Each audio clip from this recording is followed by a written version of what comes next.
আমার হাতের মোমো সবাই অনেক পছন্দ করে আর আমার মোমো বানানোর ভিডিওগুলো তোমরা অনেক পছন্দ করো। মোমো স্টিম করার নতুন একটা টেকনিক শিখেছি, তাই ভাবলাম তোমাদের সাথেও শেয়ার করি। সাথে আজকে বানাবো ঝাল ঝাল চিলি অয়েল। 2 দিন হলো তোমাদের ভাইয়ার জ্বর আসছে, ওর অনেক শরীর খারাপ, তাই ভাবলাম ঝাল ঝাল চিকেন মোমো বানিয়ে ওকে খাওয়াই। ও মোমো খুব পছন্দ করে। শুধু ও না, চিকেন মোমো আমাদের বাড়ির সবাই অনেক পছন্দ করে। আমি প্রথমে চিকেনের কিছু সলিড পিস নিয়ে নিলাম, টুকরা টুকরা করে কেটে তারপরে ব্লেন্ডারে দিয়ে দিলাম। চিকেনগুলোকে সুন্দরভাবে কিমা করে নিলাম একদম মিহি ভাবে। এখন এটার মধ্যে পেঁয়াজ মরিচ সবকিছু অ্যাড করব। আমি মোমো বানানোর ভিডিও দিলেই অনেকে আমাকে বলো এই কাঁচা কাঁচা মাংস কিভাবে খায়। আসলে মোমো স্টিম করার পর মাংস তো আর কাঁচা থাকে না, এটা কিভাবে বোঝাই তোমরা ফুল রেসিপি দেখলেই বুঝতে পারবা। ছোট ছোট করে কিছু পেঁয়াজ কেটে নিলাম, মরিচ কুচি করে নিলাম। এর মধ্যে এখন দিয়ে দিব কিছুটা লবণ। এর মধ্যে আমি দিয়ে দিলাম অল্প একটু গোলমরিচের গুঁড়া, অল্প আদা বাটা, জিরা বাটা আর রসুন বাটা। এর মধ্যে অল্প একটু সয়া সস অ্যাড করলাম আর তারপর দিয়ে দিচ্ছি সয়াবিন তেল। লেবু নাই বাসায় লেবু থাকলে অল্প একটু লেবুর রস অ্যাড করতাম। যাই হোক, তেল দিয়ে ভালোভাবে এখন মিক্স করে নিচ্ছি পুরোটা।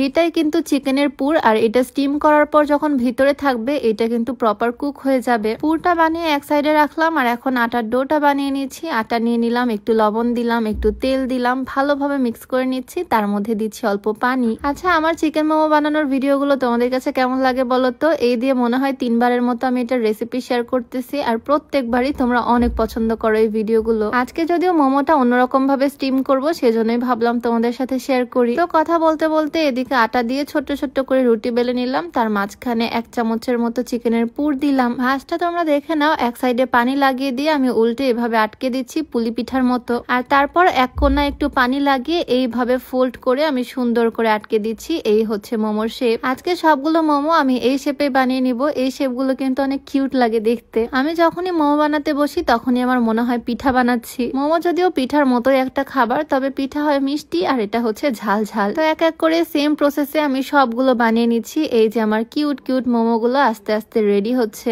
সবগুলো মোমো রেডি করে নিছি, এখন শুধু স্টিম করার পালা। এর মধ্যে আমার আরেকটা কাজ বাকি আছে, সেটা হচ্ছে ড্রয়িং রুমটাকে সুন্দর করে গুছাবো, একটা নতুন সোফা কভার লাগাবো। ড্রয়িং রুমে প্রায় সময় আমি তুর্কি সোফা কভার লাগাই। এইবার আমি একদম অন্যরকম ফেব্রিক্স এর একটা কভার অর্ডার করছি। খুবই সুন্দর সফট একটা ফেব্রিক্স, আর কালারটা অনেক সুন্দর। তোমরা অনেকে বলো আমি সোফাতে বারবার কভার কেন লাগাই। আসলে আমাদের সোফা সেটটা অনেক পুরাতন মডেলের, তার উপর আবার পুরো সোফাটাই কাঠের, তাই সোফা কভার লাগালে ফার্নিচারটাও ভালো থাকে, দেখতেও অনেক সুন্দর লাগে, নতুনের মতো মনে হয়। অরিজিনাল তুর্কি সোফা কভার পেজ থেকে আমি এই সোফার কভারটা অর্ডার করেছি। শুধু আমাদের সোফার ছবি পাঠিয়েছিলাম আর সুন্দরভাবে তারা মেক করে দিছে। কাছ থেকে তোমাদেরকে ফেব্রিক্সটা দেখাচ্ছি কতটা সফট আর কোয়ালিটিফুল, তোমরাই দেখো। আর কভার লাগানোর পর আমার সোফার লুকটাই একদম চেঞ্জ হয়ে গেছে। অরিজিনাল তুর্কি সোফা কভার পেজটা আমি ক্যাপশনে দিয়ে দিব, নাম্বারটাও স্ক্রিনে দিয়ে দিব। তোমরাও চাইলে নিজেদের ড্রয়িং রুমের সোফার জন্য এরকম সুন্দর সুন্দর কভার অর্ডার করতে পারো। যাই হোক, এদিকে আমার বানানো মোমো গুলো স্টিম করে নেওয়ার পালা। এইবার কিন্তু আমি কোনো জালিতে স্টিম করব না, সরাসরি প্যানের মধ্যে দিয়ে দিব আমি মোমো গুলো। অল্প পানি দিয়ে পানি ফুটিয়ে নিয়ে এই পানির মধ্যে আমি ছেড়ে দিচ্ছি।